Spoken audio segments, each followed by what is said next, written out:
Indignées, elles ne sont pas restées assises dans leur canapé. En mars dernier, avec des centaines de familles de victimes, elles ont manifesté devant le siège de la chaîne.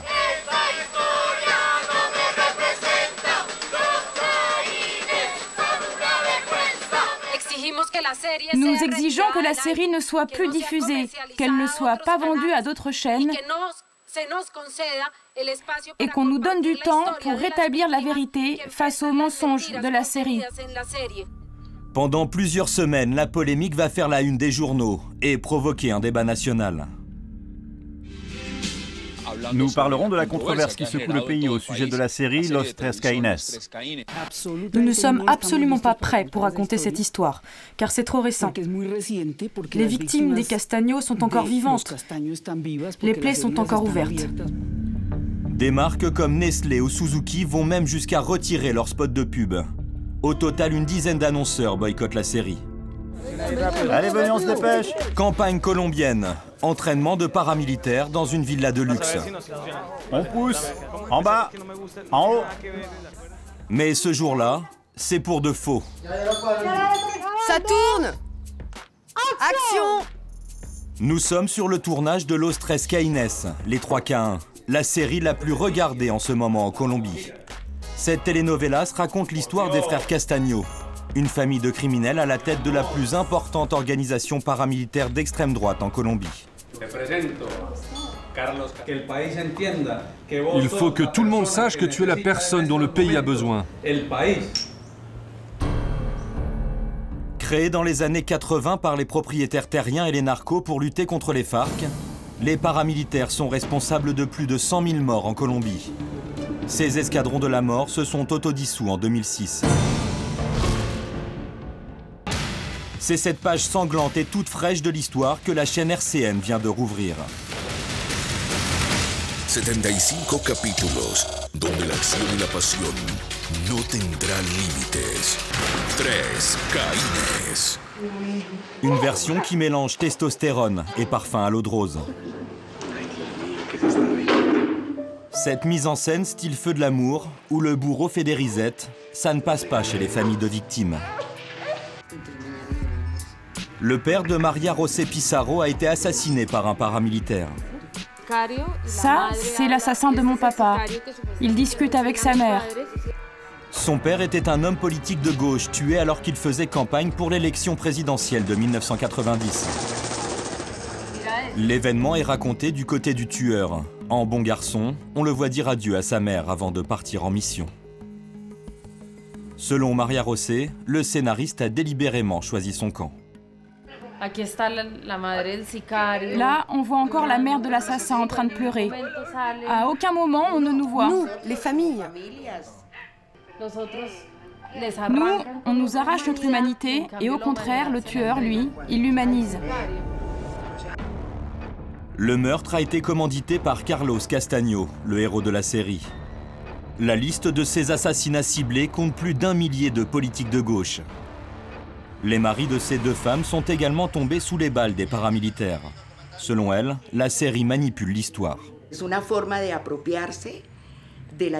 une manière de s'approprier l'histoire en ne montrant que la partie qui arrange les assassins, en les légitimant contre cette gauche qu'on ne voit jamais dans la série, mais qu'il fallait éliminer, car pour eux, elle était la cause de la guerre. C'est une manière de retourner l'histoire, en ne montrant qu'une seule face. Indignées, elles ne sont pas restées assises dans leur canapé. En mars dernier, avec des centaines de familles de victimes, elles ont manifesté devant le siège de la chaîne.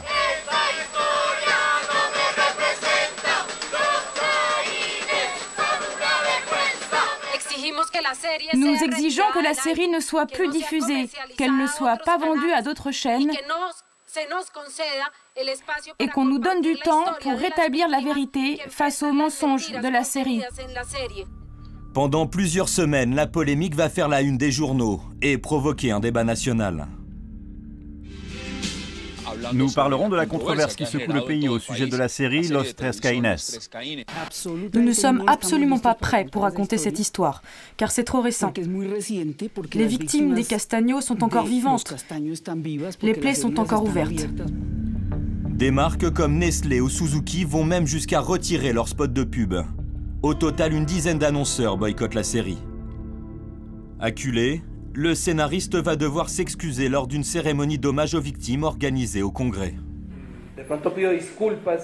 Je m'excuse si j'ai choqué des gens en montrant d'abord les frères Castagno, mais les histoires de beaucoup de victimes vont être traitées dans la série, peut-être un peu tard.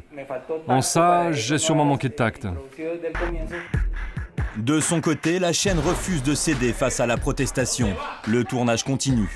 Entre deux scènes de ménage, le réalisateur nous fait une petite mise au point. Je ne crois pas qu'il y ait de personnages totalement bons ou totalement mauvais. Hitler, par exemple, lui aussi avait son côté humain, du moins aux yeux de n'importe quel Allemand de l'époque. Ce sont des hommes, des fils, des pères de famille, des maris, des amants. Mais ce sont aussi des assassins, des criminels, des narcotrafiquants. Alors, c'est pas évident. Moi, je suis d'accord avec la série, car on ne montre pas que le côté obscur des personnages, mais aussi l'autre facette. Le côté humain des Castagno, de nombreux Colombiens le cherchent encore. Les paramilitaires sont responsables de centaines de massacres de civils dans tout le pays. Une stratégie mise en place pour faire régner la terreur, au nom de la lutte anti-marxiste. En 2000, le village d'El Salado, soupçonné de ravitailler les FARC, a connu 4 jours d'horreur. Luis Torres est le leader communautaire de la région. Bonjour ma tante, ça va? Visite guidée d'une commune devenue quasi fantôme. Là où il y avait ma tante, ils ont assassiné un de ses fils. En face de chez moi, ils ont tué le fils. Juste ici, ils ont tué le frère et le père. Là-bas, ils ont assassiné l'oncle. Et ici, ils ont tué un cousin. Ici, ils ont tué une sœur. Plus de 400 paramilitaires ont envahi cette petite commune isolée dans la montagne. À l'époque, 1 millier de villageois vivaient ici. Luis Torres nous emmène sur les lieux du carnage, où les escadrons de la mort ont réuni les paysans.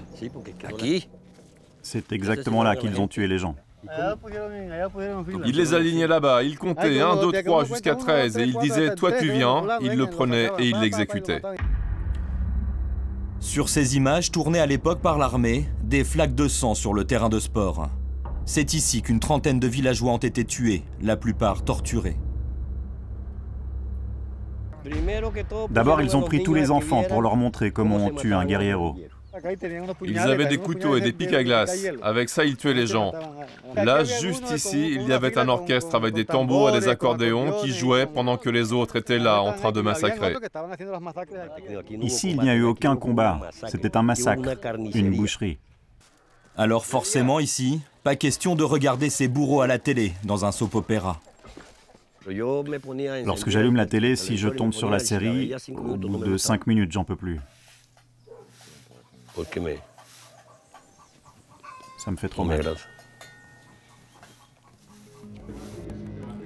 En pleine tempête médiatique, l'équivalent du CSA colombien a organisé un débat sur la place des victimes dans les fictions. En guest star, l'auteur de Los Tres Caïnes. Selon lui, la controverse va laisser des traces. Ça va être très difficile de refaire une série de ce calibre. Déjà parce que les annonceurs se sont retirés. Et ensuite parce que la chaîne est devenue très tendue avec ces histoires. Et puis parce qu'il n'y aura pas d'autres scénaristes pour se sacrifier. Mais pour l'instant, la chaîne ne compte pas s'asseoir sur les 1 200 000 téléspectateurs qui suivent chaque soir Los Tres Caïnes.